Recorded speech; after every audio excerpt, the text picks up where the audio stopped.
सध्या शेअर बाजार ऐतिहासिक पडझड झाले आहे. फक्त भारतीय शेअर बाजारात नव्हे तर जगभरातील शेअर बाजार सध्या गटांगळ्या खात आहे.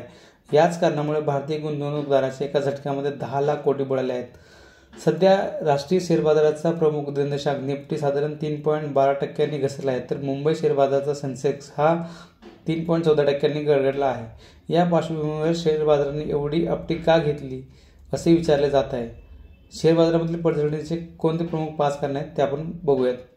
तर सुरुवातीला एक आहे मंदीची भीती.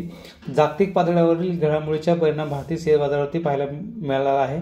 जगातील महासत्ता म्हणून ओळखला असलेला अमेरिका हा देश मंदीच्या कचाट्यातून सापडण्याची भीती व्यक्त केली जात आहे. मंदीचे संकेत देणारा 6 रिसेशन इंडिकेटर सध्या 0.5% अधिक असल्याचं दिसतंय. जुलै महिन्यात अमेरिकेमधील नोकरी भरतीच्या मोठ्या प्रमाणात घट झाली आहे. गेल्या वर्षी याच काळात अमेरिकेत 2,15 लाख महिन्याला नोकऱ्या मिळाल्या होत्या. याच वर्षाच्या जुलै महिन्यात फक्त 1,14,000 नव्या नोकऱ्या मिळाल्या आहेत. अमेरिकेतील रोजगारावरही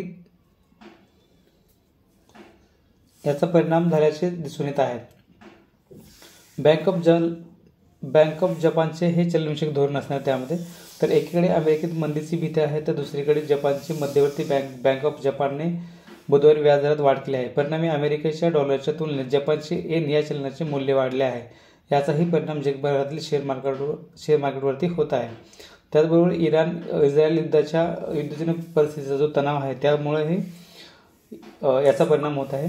सध्या मध्य पूर्वेकडे इराण इस्रायल यांच्यात तणावाची स्थिती आहे. हमास आणि हिजबुल्लाह या गटाच्या प्रमुखांना हत्येमुळे इराण, हमास आणि हिजबुल्लाह यांनी इस्रायलच्या जबाबदार ठरवला असून त्याचे प्रत्युत्तर देण्यास येईल असा इशारा दिला आहे. सध्या या तणावामुळे जगभरात तेलाच्या किमती बढू शकतात. सध्या तेलाची मागणी घटली आहे त्यामुळे तेलाचा दरही कमी झाला आहे. मात्र इराण आणि इस्रायल यांच्यातील तणावामुळे जगभरातील बाजारावर त्याचा नकारात्मक परिणाम झाला आहे. तर पहिल्या तिमाहीचे निकाल पण आहेत त्यामध्ये. तर सध्या अनेक कंपन्यांचे तिमाहीचे निकाल हे नकारात्मक आले आहेत. निफ्टी 50 मध्ये सामील असलेल्या 30 कंपन्यांच्या वार्षिक कमाईत 0.7% वाढ झाली आहे, पण नफ्यात मात्र 9.4% घट झाली आहे. त्यामुळे देखील या शेअर मार्केटचा यात सध्या परिणाम आहे. त्याचबरोबर गेल्या काही दिवसापासून गुंतवणूकदार पाऊण समान अर्थसंकल्प, अमेरिकेच्या मध्यवर्ती बँकेचे चलनविषयक धोरण यांच्याकडे लक्ष ठेवून होते, पण या सर्व परिणामांचे निकाल समोर आले आहेत आणि त्यामुळे आता शेअर बाजारातही उभार देणारा कोणताही खास ट्रिगर दिसत नाही. त्यामुळे शेअर बाजार सध्या घट आहे.